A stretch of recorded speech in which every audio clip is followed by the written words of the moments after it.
I haven't seen them, so we'll see. So I'm asking you, what's the home advantage? When we go to New Zealand, what sort of wicket we get? What Australia or England do when we go there? What India doing at home? Yeah? That's okay, then what's your question? In long-term development, I was posting about, like, we have to play overseas as well. So yeah, so overseas we're trying to manage with what we have. If we don't have missiles, how do you fight?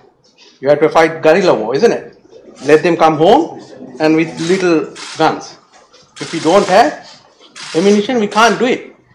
All we can do is probably develop those players. So eventually we have enough. Like I think you can't say that like in South Africa they did well.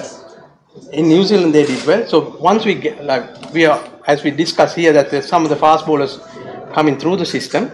I remember Ebadad went my first series to New Zealand as a development player, and him and Shanto, and they were now doing well. So it takes time. I'm not agreeing what you first said, that because every country do the same thing. If you need to take the home advantage. We play to our strength when we come here.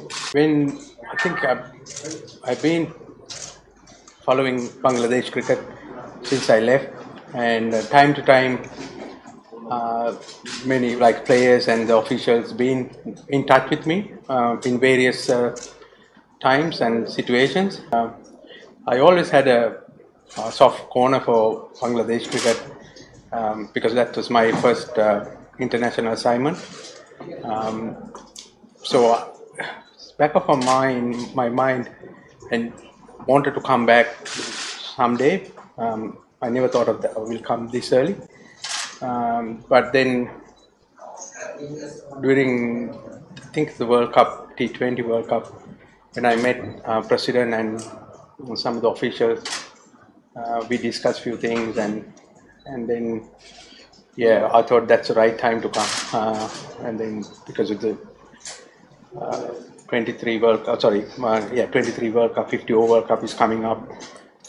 If I come a bit late after the New South Wales season, a bit too late. So I thought this is the right time to come, and as soon as the big batch finished, I decided to come.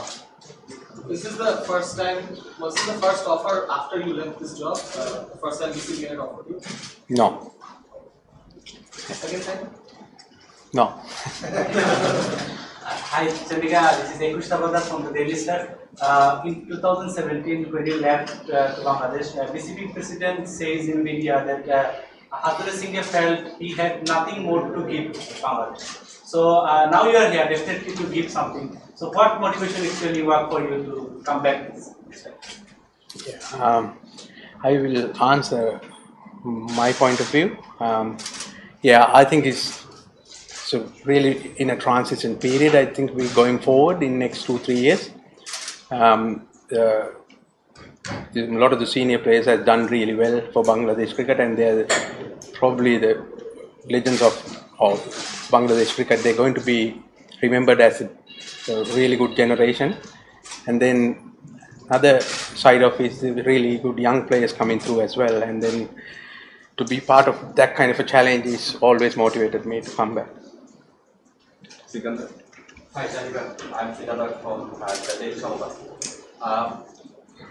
The World Cup will not far from this year, and BCB officials have some expectation, and I think that this assigned you to achieve some goals. Do you think it is pressure for the both?